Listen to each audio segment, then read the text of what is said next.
So here we have the Ford Ecosport Z-Tech on a 65 plate.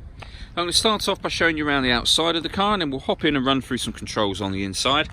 But from the outside you can see it's a 5-door car with alloy wheels. Let's start off inside the boot and then work our way around the rest of the car from there. So you can see this car's got the out-swinging door. As we approach the boot, you'll notice we have reversing sensors, plenty of boot space as well, along with a 60/40 split folding rear seat. Okay, so we're just going to work our way back round to the front of the car now, and then we'll hop in and run through some controls on the inside. But now that we've done a full circle of it, you can see it's in lovely condition the whole way round. So just briefly before we climb in, I think it's well worth seeing the interior from this exterior point of view. The seats are as good as new.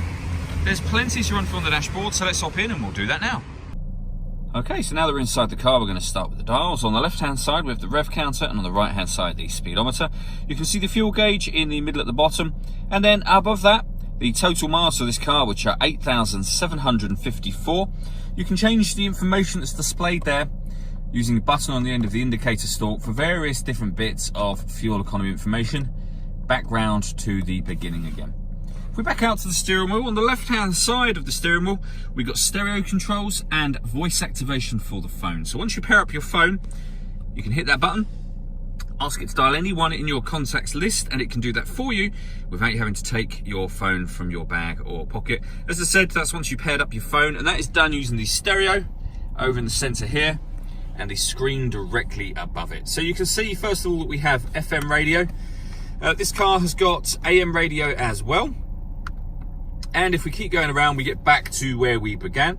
If you want to listen to your own music, you can do. We got the CD player just there. You can also plug in a USB and auxiliary device as well. Working our way down from that, we got the CD player, the main volume for the stereo just there, and the buttons I was using a moment ago on the left. And then underneath that, we have the air conditioning. So this dial will adjust your fan speed. This one, the temperature, direction of the air with this outer dial, and then hit that button to turn the air conditioning on. That button will recirculate the air that's currently in the car. That's a great way of heating it up or cooling it down quickly, depending on obviously the temperature that you set just here, of course. We then have a 5-speed manual gearbox, and beneath that, a 12-volt charging socket and the auxiliary and USB inputs that I mentioned previously.